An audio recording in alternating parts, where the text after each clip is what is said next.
man and a young woman are sitting together when a young man arrives carrying a bag, slips from his hand and falls to the ground. The young woman says excitedly, "Wow, that's a lot of dollars. Honey, are these dollars for my dowry payment? Come on, hurry up." The young man says politely, "Sir, these $1 million are for you. Please take them." The man says firmly, "I'm not her father. I'm her cousin." The young woman says calmly, "My father couldn't make it today because of some business, so he sent my cousin with me instead. My cousin will be handling all the discussions today." The young man says casually, "All right, you and your cousin enjoy your meal. I'll go buy some food for everyone." The young woman says quickly, "Wait a second, Adam. Bring food for the 2 tables next to us as well." The cousin says seriously, "By the way, don't get up. Sit down. I need to talk to you about something." The young man sits down and asks curiously, "What is it?" The cousin says confidently, "First, have a seat. Since you brought the entire dowry payment with you today, it shows that you're truly serious about marrying Sophia. Since you're so determined, you should learn about some of our family traditions ahead of time so you can prepare properly." The young man says respectfully, "All right, if you're representing my future father-in-law today, then I'll listen to whatever you have to say." The cousin says proudly, "The thing is, nowadays it's important to show respect to the bride's family, right? First, there will be 5 tails of gold jewelry, which will cost about $188,000.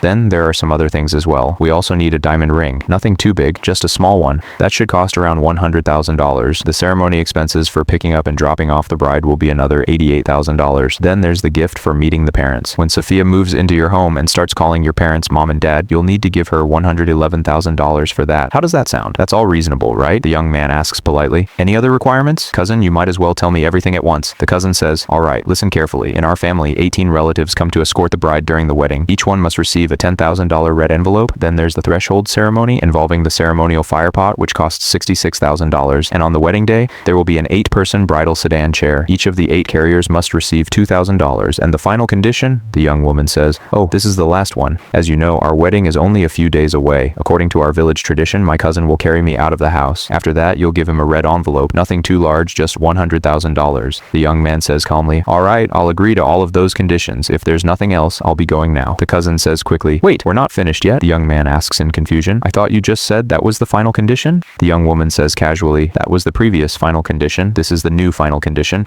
My father said that before the wedding, you need to buy a large 500 square meter villa directly across from my cousin's house, and most importantly, it must be registered only under my name. It will be my personal property before the marriage." The young man says, "Buying the villa is fine. Putting it only in your name is fine too. But may I ask why it has to be across from your cousin's house?" The young woman replies, "Because my cousin and I grew up together. We've been close friends since childhood, and you're always away on business trips. I'll be scared if I'm home alone, so my cousin will need to look after me." The cousin says proudly, "Exactly. Sophia is very delicate, so naturally I'll have to protect her. By the way, Adam, I heard your parents are from the countryside?" The young man replies, "Yes. Our family comes from a rural area. Even though we're doing well now, my parents still prefer living in the countryside." The young woman says, "I know. Nowadays, most young couples don't want to live with their parents after marriage." The young man says reassuringly, "My parents won't bother you." The young woman says firmly, "No, that won't work. Your parents will have to move to the city. Hiring a housekeeper costs $10,000 or $20,000. The cousin says casually, "Instead, your parents can take care of me. That way you'll save the cost of hiring a housekeeper. And honestly, I probably won't like your mother's country-style cooking, so she'll need to learn Chinese and Western cuisine. She should also learn childcare and postpartum care. When Sophia has a healthy baby, your mother can take care of the child. When your parents move to the city, they won't need to rent a place. My basement is empty, so they can stay there. I won't even charge them rent. And after they finish cleaning your house, they can come clean mine too. I'm a single man. I don't have anyone to do my laundry or cook for me. Older people shouldn't sit around doing nothing anyway." The young man says politely, "Cousin, thank you for your generosity. But if my parents move here, they'll stay in our house. After all, our home is large enough." The young woman says immediately, "No, your parents can't live with us. The house may be large, but if they move in too, there won't be enough space. And if they live here, it will ruin the atmosphere in our home. It will affect our married life. One more thing. After the wedding, you'll buy me a car worth $800,000, and since I don't have a driver's license, the car should be registered under my cousin's name. Whenever you're away on business, my cousin can take me out.